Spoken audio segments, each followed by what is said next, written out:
សួស្តីអ្នកទាំងអស់គ្នា welcome back នេះគឺជា blog ខ្ញុំដើរលេងតាំងពីខែ3ប៉ុន្តែពេលខែ3ហ្នឹងខ្ញុំនៅមានលុយចាយនៅឡើយទេហើយទៅដល់ខែ4ឥឡូវវាចុងខែទៀតចូលឆ្នាំក៏អស់លុយអីក៏អស់លុយឥឡូវមានវិធីមួយទេគឺមកកាត់ blog ដើម្បី get payment 10% ចុងក្រោយពីម្ដាយរបស់ខ្ញុំបើមិនធ្វើវិធីហ្នឹងទេហើយជាអត់បាយញ៉ាំហើយ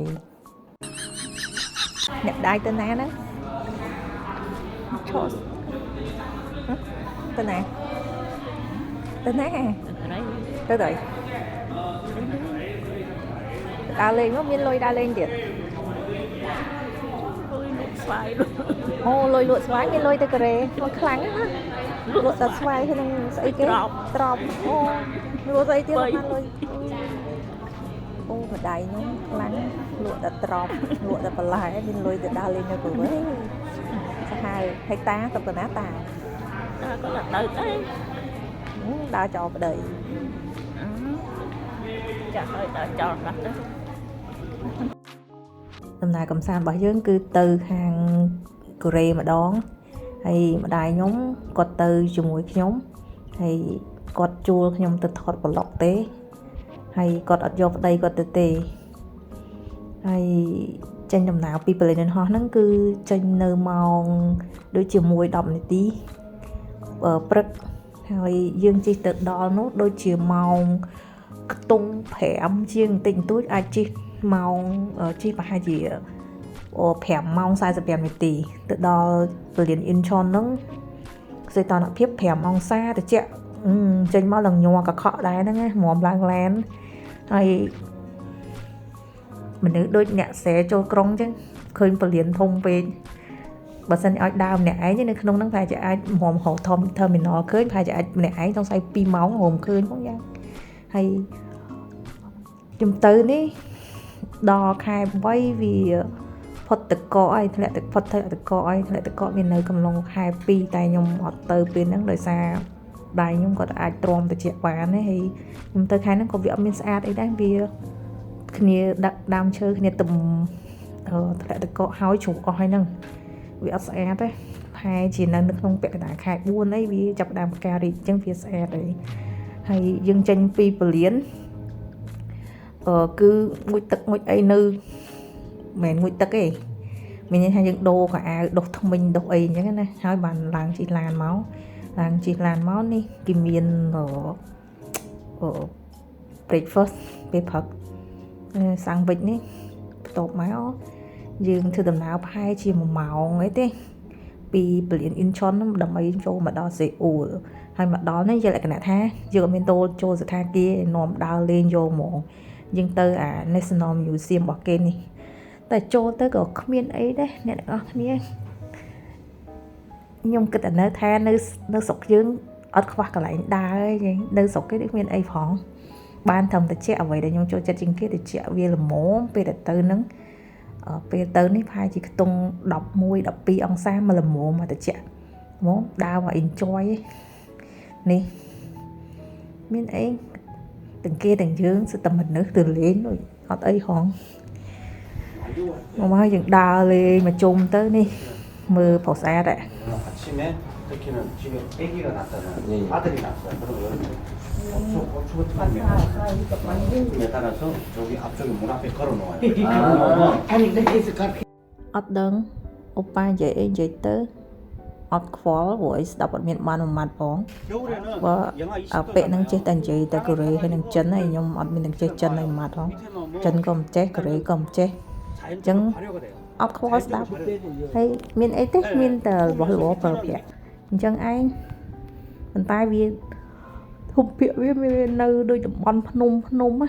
អញ្ចឹងវាមានតែប្រភេទដើមឈើនេះហើយដីvẫnដូចគ្មានជីជាតិទេខ្ញុំមានអារម្មណ៍ថាគេព្យាយាមដាំដំណាំដាំអីដីអត់ទាំងល្អហងចាញ់ដីស្រុកយើងមកទៅឡើងខ្មៅខ្ជិលតែធ្វើទៀតហើយនេះមានអីទេស្រាប់ទីគេហ្នឹងប៉ុណ្ណឹង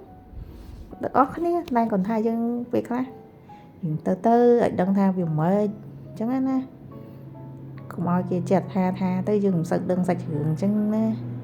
ហ្នឹងហើយយើងដើរនៅក្នុងស្រាប់ទីនោះមិនជាយូរទេវាដល់ម៉ោងថ្ងៃត្រង់ទៅហើយកណ្ដងគ្នាទៅញ៉ាំបាយទៅញ៉ាំអីទៅហើយបន្ទាប់មកក៏យើងចេញទៅកន្លែងមួយទៀតភូមិហ្នឹងគេហៅភូមិបុកជុងហានុដូចជាតំបន់ភ្នំភូមិបុរាណរបស់គេហើយមានប្រជាពលរដ្ឋរស់នៅធម្មតាហើយដូចជាគេបើកតាថ្ងៃដូចធំថ្ងៃសៅរ៍នេះផ្លេចបាត់ហ្នឹងហើយគេឲ្យមាត់លូឡាតែមាត់លូឡាគេមានប៉ូលីសគេនៅតាមនេះនឹងរហូតតែលូឡាប៉ូលីសគេថាឲ្យហើយអានេះគេហៅថាប៉មសេអ៊ូលដែលជានិមិត្តរូបនៃទីក្រុងសេអ៊ូលហើយអាប៉មលើហ្នឹងបើសិនជាយើងចង់ឡើងទៅលើយើងទិញសវត្ថទៀតភាគច្រើននៅក្នុងរឿងយើងឃើញតួប្រុសតួស្រីគេទៅសារភាពស្នេហ៍អីនៅលើហ្នឹងណាហើយនៅលើប៉មហ្នឹងយើងអាចមើលទៅ view របស់ទីក្រុងសេអ៊ូលទាំងមួយប៉ុន្តែបើសិនជាខែ spring ហ្នឹងស្អាតខ្លាំងឬក៏អាខែសឹកឈើក្រហមចិត្តជ្រោះអាហ្នឹងក៏ស្អាតដែរតែដើម្បីឡើងទៅដល់ហ្នឹងគេជិះកធក់ខ្សែកាបហ្នឹងជិះផ្លែតដែរទេហើយនេះសុទ្ធតែអីណាសោបេះដូងចាក់អើយចាក់ខ្ញុំរកចាក់ដែរតែអត់មានលុយទិញសោអញ្ចឹងក៏អត់បានចាក់ទៅបន្ទាប់ពីនឹងមកយើងលក្ខណៈថាដើររហូតហ្មងណាបន្ទាប់ពីនឹងមកនាំគ្នាមករកញ៉ាំបាយហើយនៅនេះឡានស្អាតដល់ហើយឃើញឡានហើយដូចមានអារម្មណ៍ថាស្អាតហ្មងឡានគេហើយអក្សរដូចជាអត់ឃើញអក្សរអង់គ្លេសទេឃើញតែនោះស្អីគេម៉ាតមក CU នេះមួយបន្ទាប់មកអាហារគ្រឿងសមុទ្រអីណាណីអញ្ចឹងទៅពេលយប់អានេះថ្ងៃទី2យើងចេញពីសេអ៊ូលទៅលេងនៅខាងកោះណាមីហើយទៅកោះណាមីនឹងអត់ឆ្ងាយហ្មងណាប្រហែលជាម្ដង50គីឡូហ្នឹងយ៉ាងទៅតែគ្រាន់ថាផ្លូវគេវាស្រួលបើកហើយយើងជិះកាត់នេះគឺគេហៅទលេហានហ្នឹងហើយទលេហានហ្នឹងមានស្ពានអាក្រោះនឹងច្រើនណាដូចជាប្រហែលនេះអត់ចាំណាកាយគេប្រាប់ដែរហើយទលេហានហ្នឹងវាផ្គត់ផ្គង់ទឹកស្អាតទៅឲ្យខាងកូរ៉េហ្នឹងគឺអត់ខ្វះទឹកប្រើហើយមុននឹងទៅដល់កោះណាមីហ្នឹងយើងក៏ឈៀងចូលលេងនៅគេហៅភូមិអ៊ីតាលីគេហៅភូមិជីណូជីអ៊ូហើយគេស្រង់ចេញពីរឿងដំណើរផ្សងព្រេងរបស់ជីណូជីអ៊ុហ្នឹងណាដែលស្ថាបត្យកម្មវាបែបអ៊ីតាលីហើយវាមិនខុសគ្នាទេសម្រាប់អាភូមិអ៊ីតាលីហ្នឹងយើងអាចទៅវៀតណាមឬក៏ទៅថៃទៅអីវាមានដូចតែគ្នាហ្នឹងបន្ទាប់ពីហ្នឹងហើយបានយើងចេញទៅបន្តដំណើរដើម្បីទៅកោះណាមីតែយើងធ្វើដំណើរតាមផ្លូវហ្នឹងឃើញដីហ្នឹងគ្មានជីជាតិអីទេហើយមានឃើញកន្លែងរងគេដាំដំណាំហ៎គេហៅឡៅសឹកអីហើយឡៅសឹងខ្ញុំមិនដឹងទេស្អីគេតង់ដាំដំណាំគេមានអារម្មណ៍ថាគេព្យាយាមដាំដំណាំមើលទៅដីគេដូចមិនសូវមានជីជាតិផងតោះមកយើងក៏ចូលញ៉ាំអាហារថ្ងៃត្រង់សិនហើយអាហារថ្ងៃត្រង់គេគឺសាច់អាំងបែបកូរ៉េគេហ្នឹងប៉ុន្តែ original ឆ្ងាញ់មែនជាពិសេសពួកគីមឈីឬក៏ប្រភេទកញ្ចុករបស់វាហ្នឹងញ៉ាំទៅឆ្ងាញ់ហើយនេះយើងមកដល់ហើយកោះណាមីហ្នឹងប៉ុន្តែកោះណាមីហ្នឹងយើងត្រូវឆ្លងសមុទ្របែកសមុទ្របន្តិចដើម្បីទៅដល់កោះហ្នឹងណាយើងត្រូវទិញសវត្ថហើយជិះកប៉ាល់ប៉ុណ្ណឹងឬមួយគឺយើងអាចជិះខ្សែកាបឆ្លងសមុទ្រហ្នឹងក៏បានប៉ុន្តែខ្ញុំអត់មានលុយទិញផងអញ្ចឹងធំជិះតាមកប៉ាល់ហ្នឹងជាមួយគេមួយឯងតែមនុស្សច្រើនខ្លាំងណាស់ហើយកោះហ្នឹងគឺជាកោះរបស់ឯកជនហើយក្នុងមួយថ្ងៃគេថាដំបកពេលដែលអត់វាមិនមែនជា high season ណាអាចក្នុង 10000 នាក់ហើយបើតម្លៃវិញវាខ្ទង់ផែជាអាចនឹងម្នាក់ខ្ទង់5 10ឬក៏6 10ដុល្លារអីចឹងណាហើយអញ្ចឹងម្នាក់អាច at least ក៏ spend លុយនៅនឹងខ្ទង់ជា30ដុល្លារលើកោះហ្នឹងដែរហើយខ្ញុំទៅក្នុងហ្នឹងនេះតកអនុសរដុំប៉ុណ្ណឹងហើយវាអត់ស្អាតទេដោយសារតែខ្ញុំទៅនឹងវាជ្រុះស្លឹកអស់ហើយអាកោះហ្នឹងល្បីដោយសាររឿងអីទេល្បីដោយសាររឿងអីគេរឿងស្នេហានិតិខរដូវកោះហ្នឹងគឺល្បីប៉ុណ្ណឹងហើយនេះមានអីទេនេះប្លង់ថតរូបអីដែលនៅក្នុងរឿងហ្នឹងឬក៏អ្នកទៅ ក្រេគេថតមកមានប៉ុណ្ណឹងនេះហើយនេះគេដើរប៉ុណ្ណឹងមានអីទេអញ្ចឹងយើងពេលខ្លះទៅឲ្យដឹងទៅមិនដឹងថាគេបោកយើងប៉ុណ្ណានេះកាបដែលខ្ញុំនិយាយនេះកាបហ្នឹងជិះឆ្លងសមុទ្រហ្នឹងវាបាច់ជិះកប៉ាល់ទេអញ្ចឹងបើសិនជាលើកក្រោយចង់ទៅបាច់ជិះកប៉ាល់យើងជិះអាហ្នឹងទៅជិះកាបហ្នឹងទៅតំណងដែរតែតោះមកយើងចេញពីកោះណាមិនឹងមកដល់ផ្ទះមកដល់ផ្ទះក៏មិនដល់ផ្ទះដល់សថាគារក៏គេងទៅហើយក៏លួចទុកម្ដាយខ្ញុំនៅក្នុងហូថែលម្នាក់ឯងខ្ញុំក៏ដំណើរស្វែងរកផ្សារនៅពេលយប់ផ្សងព្រេងឯដើរស្អាតខ្លាំងមែនតើខ្ញុំដើរពេលយប់ប៉ុន្តែត្រជាក់ខ្លាំងឡើងធ្លាក់ដូចជា6ហ្នឹង7អង្សាហ្នឹងខ្ញុំដើរឡើងញ័រកខកប៉ុន្តែសុបាយដែរដើរពេលយប់ហ្នឹងមានអារម្មណ៍ថាសុវត្ថិភាពតមកនេះថ្ងៃបន្ទាប់ឲ្យយើងមកទៀតយើងមកលេងនៅបណ្ណាល័យគេហៅបណ្ណាល័យហ្នឹងគេហៅអីគេទៅនេះបណ្ណាល័យ Starfield ហើយ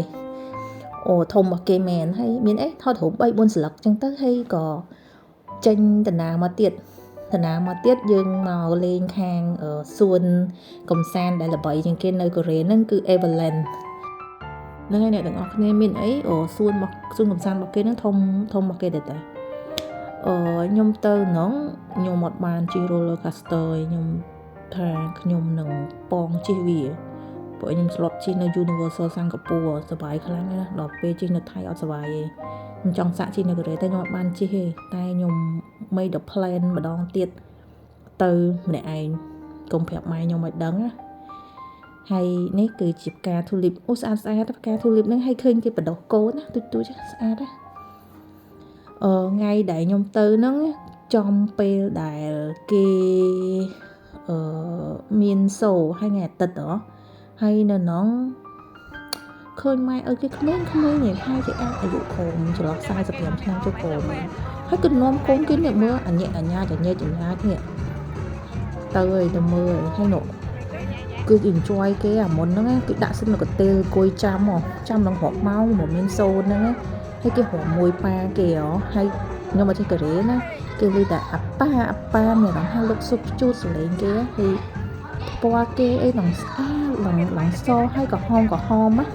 ព្រោះវាត្រជាក់មើលទៅមានពលឺមិនតែត្រជាក់ហើយសក់គេរវល់ធ្វើគេហើយស៊ីដែរតែគេក៏ spend time ជាមួយគ្រួសារគេអញ្ចឹងមើលទៅវាមានភាពកក់ក្ដៅជាមួយក្រុមគ្រួសារហើយនេះខ្ញុំទៅជួនចាស់ទៅសួនសត្វនៅហ្នឹងគេមានសត្វដូចជា 2000 ប្រភេទ2000 ក្បាលហើយមកពី20ប្រទេសជុំវិញពិភពលោកជឿថាខ្ញុំតម្រង់ជួរប្រហែលម៉ោងអត់2ម៉ោងហើយជិះមើលសត្វបានប្រហែលជា8នាទីតែសំខាន់នេះបងសាតម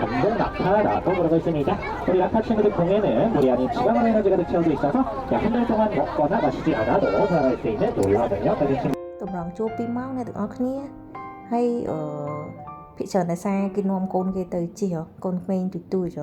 ហើយចឹងទៅគេមានកាយគេពណ៌នាសัตว์អីចឹងហើយមានអារម្មណ៍ថាវាលុកសុក shoot ហើយខ្ញុំថតបានតិចខ្ញុំខ្ជិលថតមានតម្រៃមានសត្វកវែងក៏អីដែរប៉ុន្តែមានអារម្មណ៍ថាអត់សូវចង់ថតទេចឹងក៏បានតិច